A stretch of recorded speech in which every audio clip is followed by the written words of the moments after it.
రామ్ గోపాల్ వర్మ తల తీసుకొస్తే ₹1,00,00,000 ఇస్తాడని చెప్పి కొలికలపూడి శ్రీనివాస్ అని చెప్పి ఒక ఆయన ప్రకటించినటువంటి నేపథ్యంలో దానిపైన ఆయన పోలీస్ కంప్లైంట్ ఇవ్వడం జరిగింది.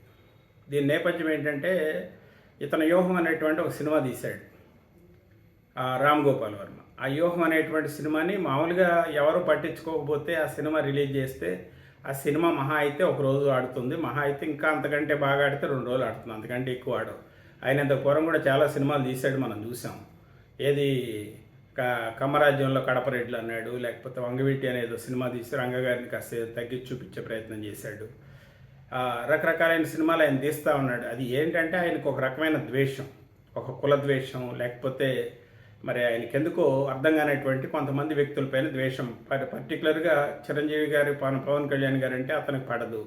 వాళ్ళకి వ్యతిరేకంగా సినిమాలు తీస్తూ ఉంటాడు, వాళ్ళకి వ్యతిరేకంగా ఎక్కడ ఏ సందర్భం వచ్చినా కూడా కామెంట్స్ చేస్తూ ఉంటాడు.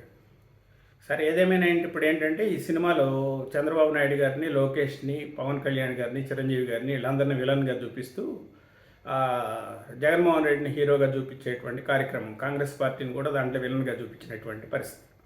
అంటే దీన్ని అట్లా వదిలేయకుండా వీళ్ళు ఏం చేశారు, కోర్టులకు వెళ్ళి స్టేలు తీసుకొచ్చి ఆ సెన్సార్ ఇవ్వకూడదని చెప్పి అతని పైన ఆ సినిమా పైన న్యాయ పోరాటం చేస్తున్నటువంటి పరిస్థితి.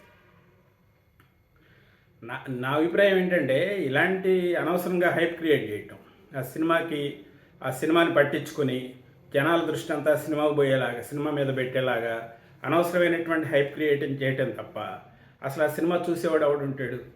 ఎవడు కూడా ఆ సినిమా చూడకపోతే అది వస్తుంది పోతుంది, దాన్ని ఎవరు పట్టించుకోవాల్సిన పని లేదు. ఇప్పుడు అతను కోరుకునేది కూడా అంతే.